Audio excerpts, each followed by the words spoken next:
প্রশ্নে লেখা আছে পিকিউআর ত্রিভুজ আঁকার জন্য নিচের কোন তথ্যগুলো প্রযোজ্য হবে। পিকিউআর হচ্ছে একটা ত্রিভুজ, তার মানে আমরা একটু ত্রিভুজটাকে মার্কিং করি পি কিউ আর। আর তথ্য দেওয়া আছে, এতে দেওয়া আছে পি কোণ 60 ডিগ্রি, কিউ কোণ 50 ডিগ্রি, আর কোণ 70 ডিগ্রি। এটা কোনোভাবেই হবে না, কারণ আমরা জানি ত্রিভুজ আঁকতে গেলে মিনিমাম কিছু জিনিসের প্রয়োজন হয়। ডাইরেক্ট তিনটা কোণ দেওয়া আছে, শুধু তিনটা কোণ দিয়েতেও ত্রিভুজ আঁকা সম্ভব না, কারণ বাহু তো লাগবে। বিতেও একই অবস্থা, তিনটা কোণ দেওয়া আছে, কোনো বাহু নাই। তিনটা বাহু হলে কিন্তু আবার ত্রিভুজ আঁকা সম্ভব। এখন প্রশ্ন হচ্ছে এই সি এবং ডিতে তিনটা করে বাহু দেওয়া আছে, এখন আমরা কোনটা নিব?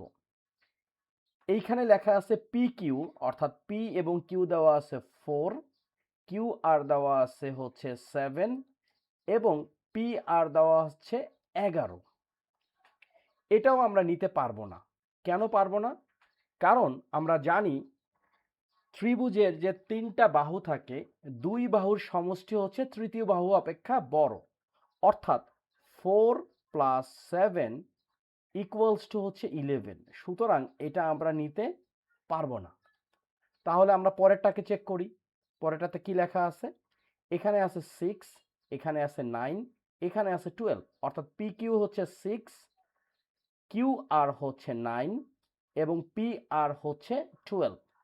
এখন যদি আমরা একটু ক্রস চেক করি, 6 আর 9, 6 + 9, এটার যোগফল কিন্তু 12 থেকে বড়। আরও যদি চেক করি, 9 আর 12 যদি যোগ করি, 9 + 12 হচ্ছে 21, যেটা কিন্তু 6-এর থেকে বড়, রাইট? এবং আমরা যদি আরও চেক করি, যেমন 6 + 12 হচ্ছে 18, যেটা কিন্তু 9-এর থেকে বড়। সুতরাং আমাদের রাইট অ্যান্সার হচ্ছে নাম্বার ডি, যেখানে P Q 6 centimetre, Q R 9 centimetre এবং পি আর 12 সেন্টিমিটার।